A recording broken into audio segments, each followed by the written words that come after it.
E aí, a gente começou, na janela, a gente começou a conversar com diversos jogadores, né? Na janela do CBLOL, a gente começou a conversar com diversos jogadores. E a gente, no papel, montou times que que seriam absurdos. Tipo, times que seriam absurdos mesmo. E vocês tinham verba pra isso? Sim. Que todo mundo ia olhar e falar, tipo assim, top 1 fácil. Só que aí, no final das contas, a gente olhava e falava assim, cara, eu vou contratar o que todo mundo acha que é os melhores jogadores, e aí eu vou ter o Joãozinho 1, 2, 3 de coach. Será que isso vai dar certo? Será que se eu tiver os melhores jogadores com o Joãozinho 1, 2, 3 vai dar certo? A gente não acredita que dá certo. E aí a gente começou a olhar, tipo assim, dentro dos coaches que a gente tinha dentro do Brasil, quem que a gente poderia chamar para esse projeto, e a gente não achou muitos nomes. Uhum. E a gente falou, cara, talvez a gente esteja olhando isso tudo da ótica errada. Que é, vamos atrás de um coach muito foda. Porque quando você olha para os outros esportes, é isso que acontece. Você Sim. tem treinadores muito bons, e aí a gente consegue, e a gente precisa ter uma pessoa que acredite no que a gente tá fazendo. E aí a gente fez um scout muito grande. A gente não falou a partir desse momento, a gente não falou com nenhum treinador do Brasil. Foi só gringo. Foi só gringo. A gente só falou com treinadores de LEC e LCK. Todos. Nenhum de Academy, nada. LEC e LCK. Até o Mitas deixar o Seal no seu colo. Não, o Mitas chegou bem atrasado, tadinho dele. Aí... Deve só uma intersecção pra você falar disso. Quando a gente anunciou o programa, muita gente... a torcida tem essa ideia na cabeça deles, que foi a torcida que achou o Seal pra vocês. Não, a torcida ajudou muito. Eu vou contar. Aí o que aconteceu? Eu fiz a primeira reunião com o Seu. E aí, no final das contas, eu conversei com o Pedro e falei assim, cara, esse é o técnico mais inteligente que eu já conversei na minha vida de esportes. É bizarro, né? E aí, eu tô falando isso com todo o cuidado no peso das palavras. Tá. Só que ele tinha acabado de ser campeão da LEC, de um time de fundo de investimento, e no começo parecia surreal. Só não, tipo assim, é mundial.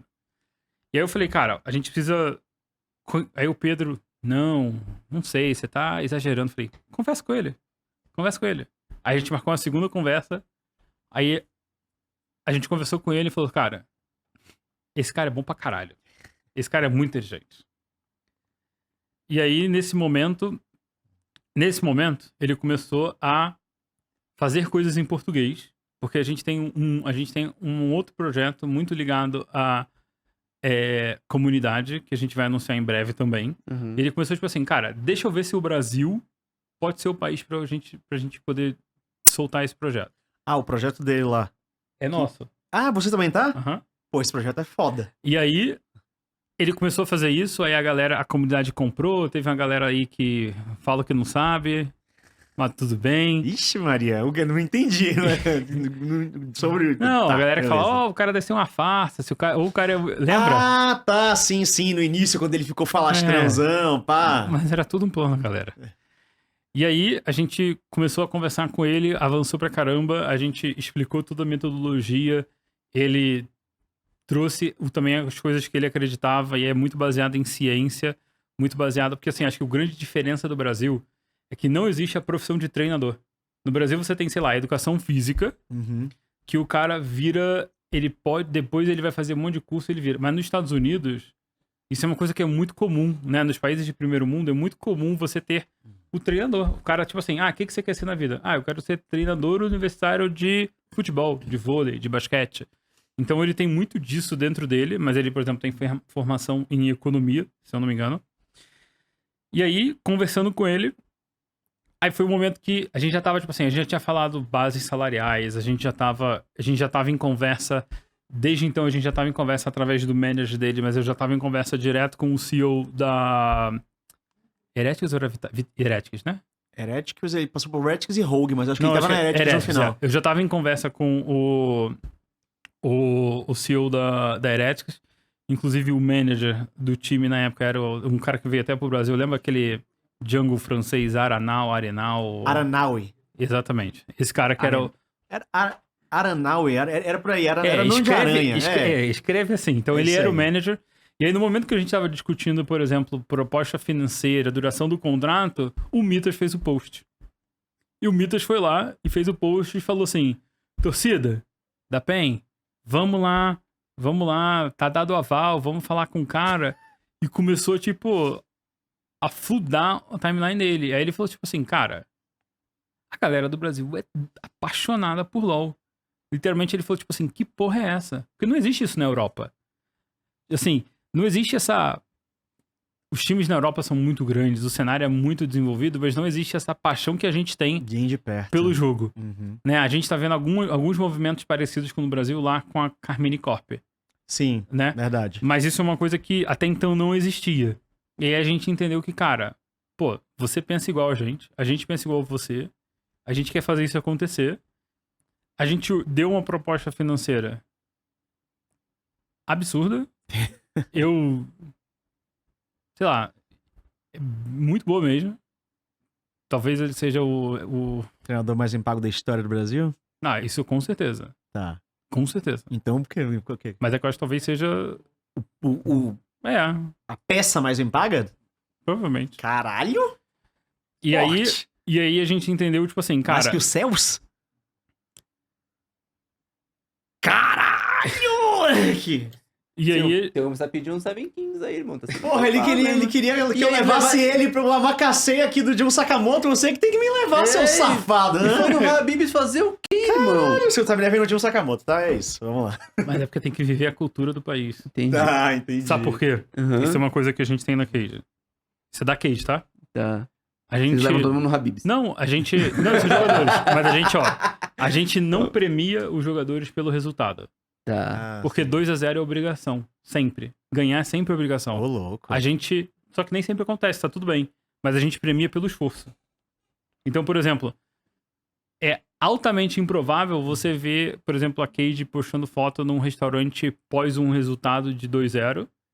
Porque a gente entende que, na verdade, o melhor momento disso é talvez numa sexta-feira para premiar o esforço e a dedicação dos jogadores pelaquela semana ou pelaquele conjunto de semanas. Uhum. Né? Então, isso é uma coisa que até o Sil trouxe muito pra gente. Tipo assim, cara, não vamos premiar o resultado, porque o resultado nada mais ele é fruto de boas semanas de treinamento. Então é muito mais fácil a gente premiar boas semanas de treinamento, porque se a gente tiver boas semanas de treinamento e perder, tá tudo bem.